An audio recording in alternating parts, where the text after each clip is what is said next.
Hi everyone, this is Brad with the Asian Preview.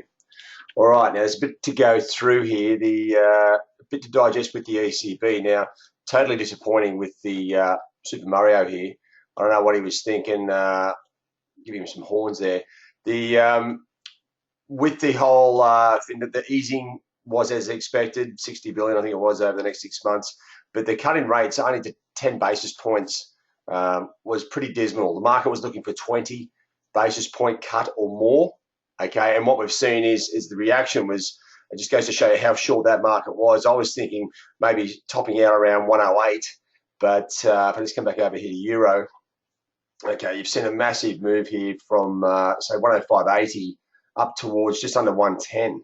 Right, this is the daily chart, so I've had to go back into the daily charts to find out where these next levels are. It's blown away a lot of levels. You're really looking at 112 sort of 75 or 112.70 as the next level of resistance, and there's nothing in between here. If I just come back to the hourlies, you'll see where that sort of main activity is. It's, I mean, a huge move. As I said, it's pretty speculative where this thing stops from here. Obviously, 110 the figure. This is where big round numbers do come into play, and you got 110 the figure. This is like just a psychological level, and then it's straight up here, and the market fundamentally is short euro for good reason. They are in all sorts of trouble over there economically. So, but this is just a turnaround in the market. If I just come back and have a look, you've got to really put this into perspective. Now, it's not a great time to be sort of speculating on what could happen and where things should go. A lot of people talk about retracements and these sorts of things. But come back over here to where the dollar, you can get a bit more idea of the dollar. Equities down 1.5%.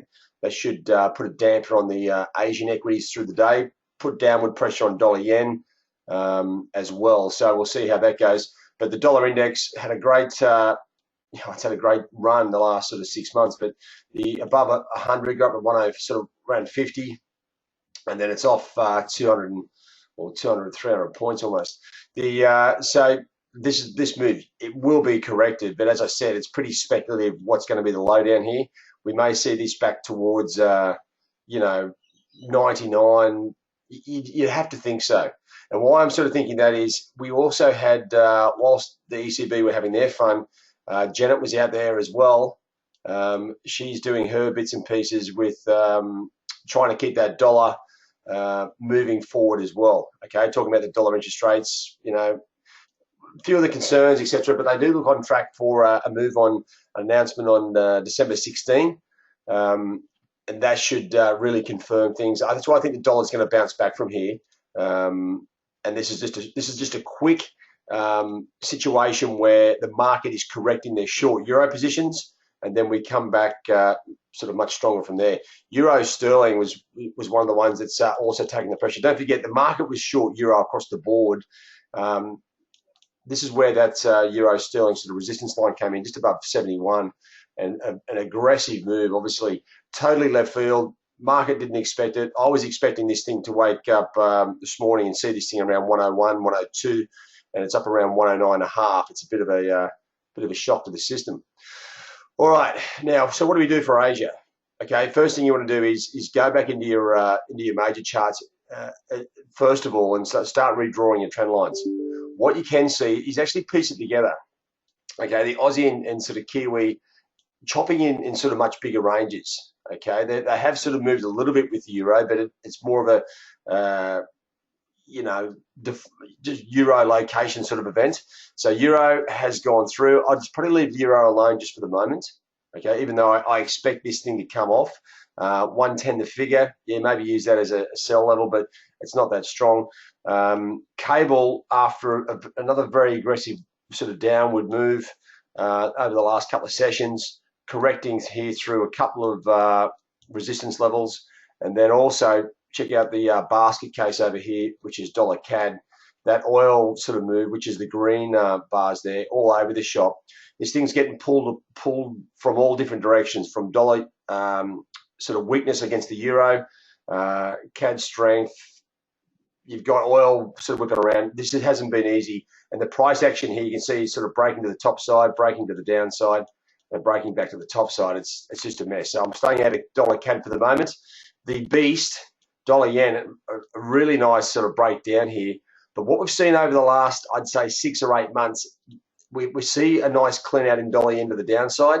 It stabilizes, and the next thing, the following week, it's above the recent highs. So there's a few things to digest in Asia, is sort of where I'm getting to.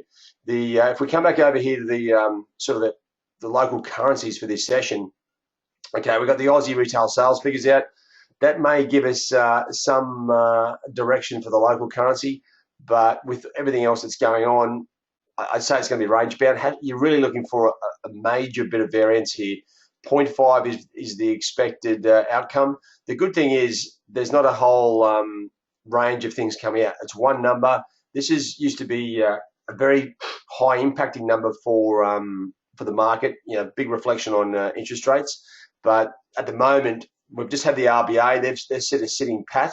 If this is a strong number, then it goes with the general momentum of the market, and that's where the best trade is, right? We're looking for a stronger number, plus 0.7, 0.8. Should see this Aussie higher through that sort of these highs up here around 73.40, and it goes with that current move or weakness in the dollar as well. Okay, so that's the Aussie. Just coming over here to the flightless bird, the Kiwi. Okay, it's just being pulled all over the place. So this Aussie data, you can take it as being it will influence the Kiwi. The Kiwi should just follow the Aussie, whatever it's doing today.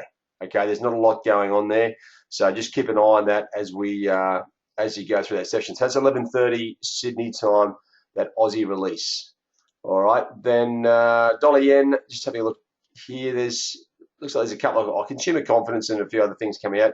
I think dollar yen, it is in the middle of nowhere, right? So just you know, this is like a major event.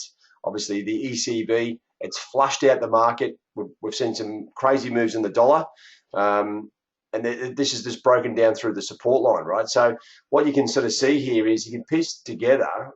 Right, this is where technical analysis is completely subjective, but you have got this low here, and it comes in line with these other ones, and that's probably your only sort of realistic level of support.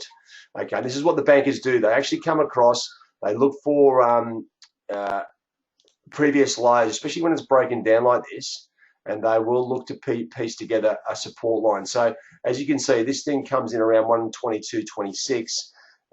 Having a look at it, I know it's oversold. If the Nikkei doesn't get hit and bounces, well, this is going to be a great level to be buying off.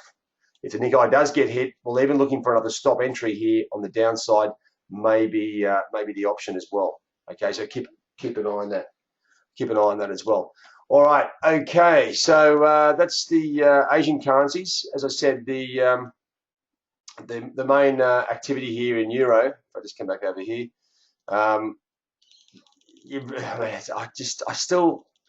think it's actually quite irresponsible. The ECB, what they've done over the last, I'd say 3 weeks, if not longer, is actually beat the drum. We're going to attack the market. We're going to do this. We're going to do that.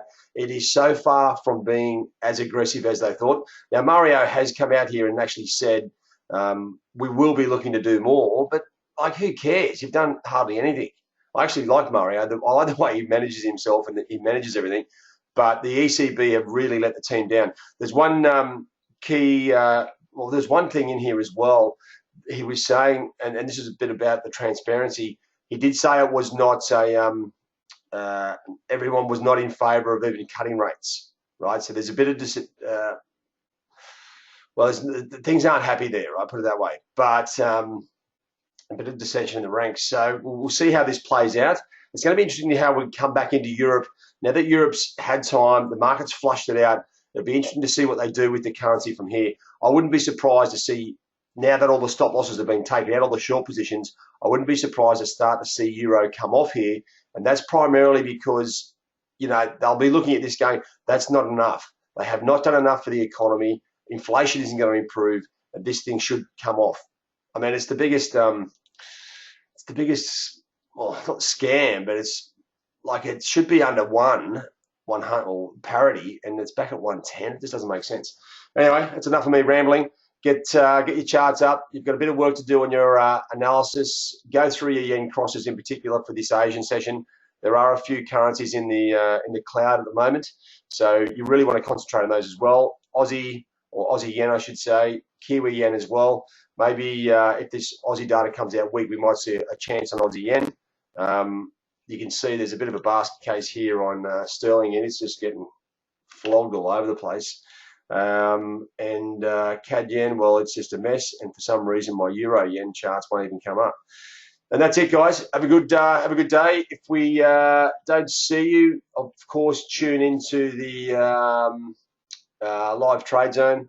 This is or the mentor zone. You're going to actually get in here, and you'll find the guys adding a lot of different stuff in here. So that's where you're going to learn a lot more. Obviously, you can touch base with your personal mentor as well in there. Yeah. Anyway, have a good weekend. If we don't speak to you today, we will be covering the Aussie retail sales figures on a webinar, so we might see you in that. Cheerio, guys. Have a good one.